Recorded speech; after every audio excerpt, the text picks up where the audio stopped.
And we're back here. My name's Kenny McIntosh, and I'm joined by the director of Cagefighter Worlds Collide. It's Jesse Quinones. Jesse, how you doing? Very nice to meet you. How's things? Doing good. Are you coping okay in lockdown? Yeah, I'm okay. I mean, it's getting a little stir crazy. I'm used to being out and about, and I like getting my training in, so that's been a bit tricky. But at the same time, it's exciting times. We've got a movie, we're putting it out, So I'm coping as best I can. Well, I mean, the good thing is there's no better time to promote a film because people don't have anything to do, so they have time to check stuff out. So it's going to be amazing. There you go. No, I was going to say, it's plus as well, a lot of the MMA and wrestling events are being canceled, so it kind of felt like a cool time to kind of just put a movie out right now. Yeah, I feel like as mainly a pro wrestling fan, but like as a fan of this, like the idea that I get to see anything with a crowd is like worth paying for on its own initially. So of course. But Cagefighter Worlds Collide. I was talking to Alex, who's obviously in the film before this, and he was telling me about how this is so many years in the making. So for people who don't know, like, when did you come up with the concept of Cagefighter Worlds Collide? How has it evolved over the years? Just kind of talk to people about how it's got to where we are now. Yeah, so I started writing the script probably back in 2014, and Alex was always sort of involved. Basically, he was. He's one of my closest friends, and we used to train together because I do Brazilian Jiu-Jitsu. So for years I've known him, and when I started writing the script, I wanted to sort of start working on the fight choreography and everything, and to start devising how this looked, because I really wanted the fights to really sell, that they really work on screen. And many years of rewrites and all that, the sweat, blood, and tears of the writing process. But things really turned around when I met the producers, Shane Putzlocker and Sarah Shack, who are two Canadian producers. Once, Shane is probably one of the biggest wrestling fans on the planet. And so I kind of had the MMA side covered, and he had the wrestling side covered in terms of understanding the minutia of the sports. And, once that happened, within a year, we were on set shooting, and, they kind of took it on. They brought all the finance. Shane brought Jay Riso, who then brought John Moxley, and he brought Chuck Liddell. And all of a sudden, these massive titans were just becoming part of the project, from something that, just started in my head. So for me, it's just crazy to think that I'm working. I used to play the wrestling video games with Jay Riso's character, Christian, back in the day. And so, which I don't think he appreciated me telling him, because I'm almost 40. So it's like, it showed my age and then his age. But, for me, it was amazing. And it was so cool to work with, John Moxley and Jay and Chuck and Luke Rockhold. I'm a massive sports fan. So just getting to work with these guys was like a dream come true. And obviously, so I mean, it's going to be kind of May 16th on FITE, and you mentioned it about getting Jay involved and getting John Moxley. So I mean, when you get John Moxley, is there kind of, obviously the character Randy Stone, it calls for somebody from the wrestling world, and yeah, absolutely. I mean, I'm interested as to exactly, like, time wise when you cast John Moxley, because as of now, you couldn't have really cast a better person, because he's AEW World Champion. Like, it just works. So, I mean, it's kind of worked out perfect. It did. I mean, and, it was kind of a no-brainer for us. When because obviously I had the script and I had that character, and I knew I wanted to cast an actual wrestler with, for that character. And when we started talking to Jay just about ideas, and Moxley's name just sort of seemed like the obvious thing. It was at that gray area time when he was sort of in between the whole, leaving WWE and AEW and everything. So kind of just, it all fell into place. And I mean, he's an incredible athlete, working with him, workshopping the fights in the cage. What I really was blown away with was how, he tells stories through fighting, and kind of just builds a narrative through the choreography. And he's just I think his fans will be really excited to see him in this role. He kind of like lights the screen up. He's just got electricity, He's got a weird kind of like, he's got an energy to him where it's really unpredictable. And is there an element of, when he signed on to do this? Obviously, like you say, he was leaving WWE. He was maybe going to join AEW. So in terms of getting him when he's got the most fire in his life, that's probably the Yeah. time for him to kind of Yeah. sink his teeth into this.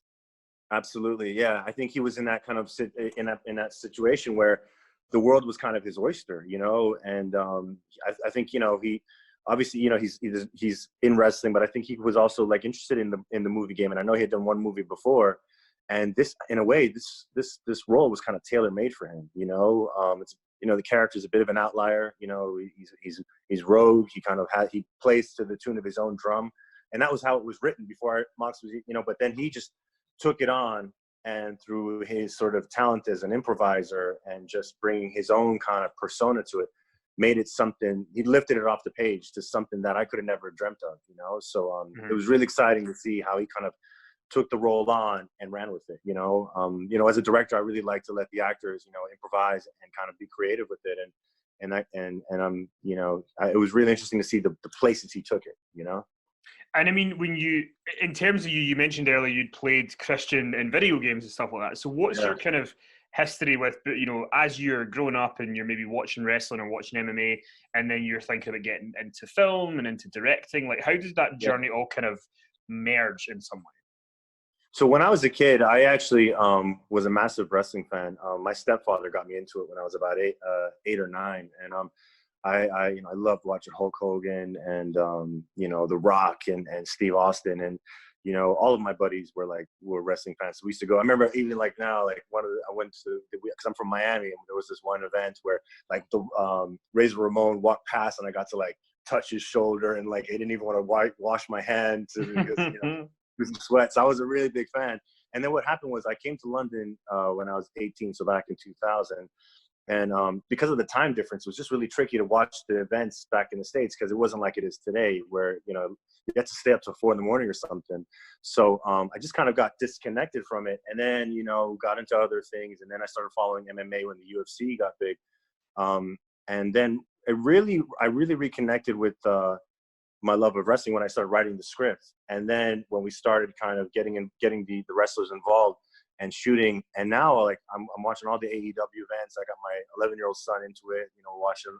We're you know, he's following his favorite wrestlers, and it's just really cool to kind of you know, reconnect with something that was sort of like a passion from years ago, you know. And now I kind of enjoy both. I love watching MMA and I love watching wrestling, and I just think you know, at the end of the day, it's all about storytelling, you know.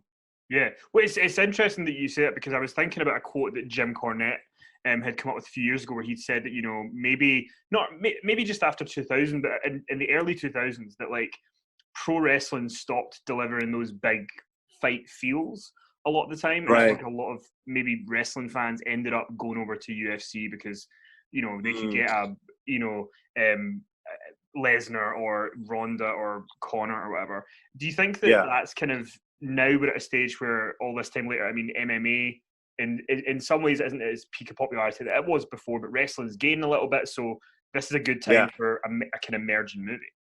That's what no, exactly. And I think it's interesting because I know that there has been some almost like sense of competition where it's like MMA fans don't like wrestling doesn't like, and I think there's so many things in common between the two worlds. And I mean, you've seen so many wrestlers that have moved into MMA, like Bobby Lashley and Brock Lesnar. And then you've seen MMA fighters that have kind of gone into wrestling, like Ronda, like Shayna Baszler and Ken Shamrock. And it's like there's a lot of crossover, I think. And I think that was kind of part of the thing I wanted to capture in the movie, was like that these worlds, you know, these are two really engaged, like, you know, passionate kind of industries. And what's exciting is you know, this is the movie at first. It was kind of, obviously you've had movies like Warrior, but, you know, Cagefighter Worlds Collide is literally two worlds colliding, you know, two sports colliding within the narrative.